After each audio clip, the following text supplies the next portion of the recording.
Assalamualaikum warahmatullahi wabarakatuh. Oke, Ananda sekalian, pada kesempatan ini kita akan mempelajari tentang satuan. Oke, di sini ada pertanyaan, tali manakah yang lebih panjang, 1 meter atau 1 cm? Walaupun kedua tali nilainya sama-sama 1, tapi kita bisa melihat perbedaan satuan. Oke, jadi kalau kita bandingkan 1 meter dengan 1 cm, kita akan menyimpulkan tali 1 meter lah yang lebih panjang. Oke, dari situ bisa kita temukan bahwa satuan itu adalah sebagai pembanding di dalam pengukuran. Kemudian, hasil pengukuran yang disertai satuan akan ditafsirkan sama oleh siapapun dan dimanapun. Selanjutnya, jika kalian melakukan pengukuran besaran fisika, kalian wajib menyertakan satuan yang sesuai. Ketika kaidah ilmiah belum dibangun, masyarakat sebenarnya telah melakukan pengukuran. Namun satuan pengukuran yang mereka gunakan umumnya tidak baku. Oke, satuan itu sebenarnya ada dua macam. Yang pertama adalah satuan baku dan yang kedua adalah satuan non baku. Sekarang kita akan mempelajari satuan baku. Satuan baku adalah satuan yang diterima secara umum dan terdefinisi dengan pasti nilainya. Contoh, satuan baku untuk pengukuran panjang adalah meter, sentimeter, milimeter, kilometer, kaki, inci, mil, dan sebagainya. Semua orang di dunia ini memiliki penafsiran yang sama tentang panjang 1 meter, 1 milimeter, 1 inci, 1 kaki, dan sebagainya.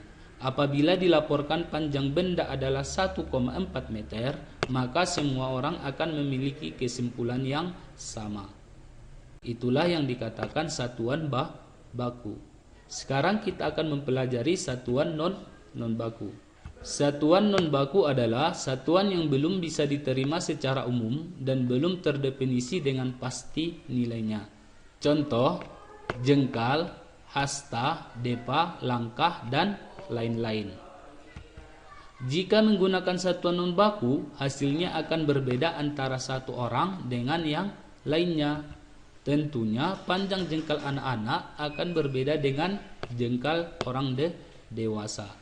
Makanya satuan non baku itu belum terdefinisi dengan pasti nilainya. Selanjutnya kita akan mempelajari satuan internasional.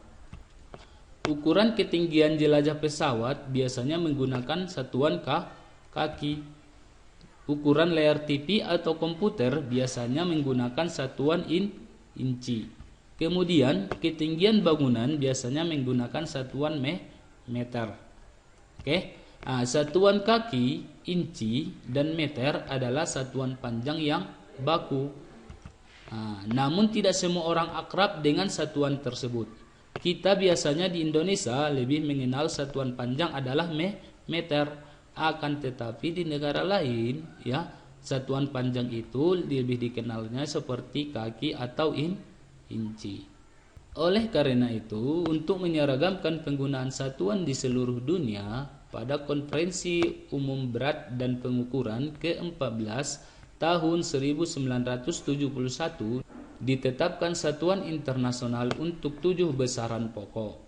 Kemudian satuan tersebut selanjutnya dinamakan satuan SI atau Lee System Internasional.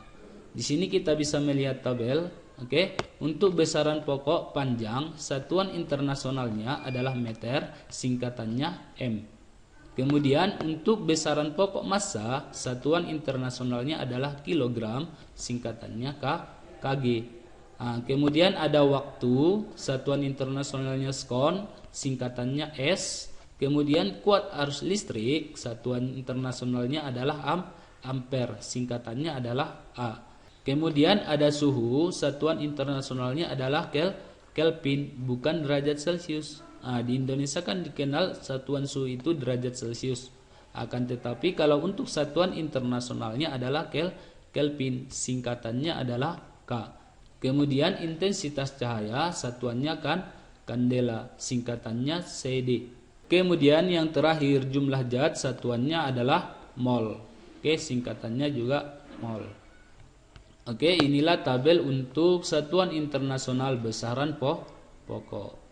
Kemudian kita akan mempelajari awalan satuan. Nah, di sini juga kita bisa melihat tabelnya. Awalan itu ada yang namanya atto, femto, pico, nano, mikro, mili, senti, kilo, mega, giga, tera, dan eksa. Oke. Nah, semua awalan ini memiliki nilai yang berbeda-beda. Seperti pico memiliki 10 pangkat minus 12, nano 10 pangkat min 9, mili 10 pangkat minus 3. Ada di sini mega 10 pangkat 6, giga 10 pangkat 9. Contoh di sini kita buat 12 nanometer itu diubah ke dalam meter. Jadi berarti kalau kita ubah nanonya ini kita ganti menjadi 10 pangkat minus 9. Berarti bisa kita buat 12 dikali 10 pangkat minus 9 meter atau 0,00000012 meter. Oke. Kemudian contoh yang lain, di sini ada 14 mikrokolom. Oke, mikro itu 10 pangkat minus 6. Berarti 14 dikali 10 pangkat minus 6 kolom atau sama dengan 0,000014 kolom. Untuk pengubahannya ini, di sini kan dia ada minus 9. Berarti di belakang koma dia ada 9 angka. Kemudian di sini ada mikro, pangkatnya minus 6. Berarti di belakang koma ada 6 angka. Di sini kita lihat 1, 2, 3, 4, 5, 6. Seperti itu cara pengubahannya ke dalam bentuk desimal. Kemudian 25 miliampere kita ubah ke dalam ampere. Berarti 25 dikali mili itu 10 pangkat minus 3. Berarti kita dapatkan 0,025 ampere. Oke. Selanjutnya ada 2 kilojoule itu sama dengan 2000 joule. Kemudian ada 9 megabyte. Oke. Itu berarti 9 dikali 10 pangkat 6 byte. Yang terakhir 15 gigabyte itu berarti 15 dikali 10 pangkat 9 byte. Oke, mulai dari sini kita lihat pangkatnya positif. Berarti sebanyak nilai pangkatnya ini kita tambahkan 0. Seperti ini 2 dikali 10 pangkat 3. Oke, berarti di sini kita buat 2 dikali pangkatnya ada 3. 1, 2, 3 berarti 2000 joule. Kemudian di sini ada pangkatnya 6, berarti kita buat 1, 2, 3, 4, 5, 6. Oke, begitu juga dengan giga, pangkatnya 9, berarti kita buat 1, 2, 3, 4, 5, 6, 7, 8, 9. Oke, seperti itu cara pengubahannya. Yang terakhir kita akan mempelajari konversi satuan. Tujuan kita mempelajari konversi satuan adalah mengubah satuan ke satuan lain. Contoh, misalnya di sini nomor 1, 0,14 km itu diubah ke dalam meter. Berarti bisa kita buat 0,14 dikali 1000 karena kilo itu 10 pangkat 3. Oke, berarti hasilnya adalah 140 meter. Kemudian contoh yang kedua, di sini kita temukan 20 meter per sekon, ini kita ubah ke dalam kilometer per jam. Berarti di sini kita buat dulu angka yang 20, kemudian kita ubah meter ke kilometer. Kalau meter ke kilometer berarti dia dibagi 1000. Kebalikannya, berarti 0,001 kilometer dibagi dengan ini skon kita ubah ke dalam jam. 1 skon itu sama dengan 1 dibagi 3600 jam. Kalau kita ubah ini berarti kita naikkan 3600 ini ke atas. Kalau kita lihat di sini berarti 20 dikali 0,001 dikali yang ini tadi dibalikkan ke atas berarti dikali 3600 km per jam. Jadi kalau kita kalikan hasilnya adalah 72 km per jam. Contoh yang terakhir, jika 1 kalori sama dengan 4,2 joule, tentukan 1 kalori per gram derajat Celcius itu sama dengan titik-titik joule per kilogram derajat Celcius. Oke, Seperti yang ini, contoh yang kedua, kita ubah dulu kalori ini ke dalam joule, kemudian gram ke kilogram, derajat Celcius, nanti itu berarti tetap. Oke. Jadi yang pertama adalah kita ubah dulu kalori ini ke dalam joule. Berarti 1 kalori tadi 4,2 joule. Berarti kita buat 4,2 joule dibagi dengan gram ke kilogram, berarti ini dibagi berapa?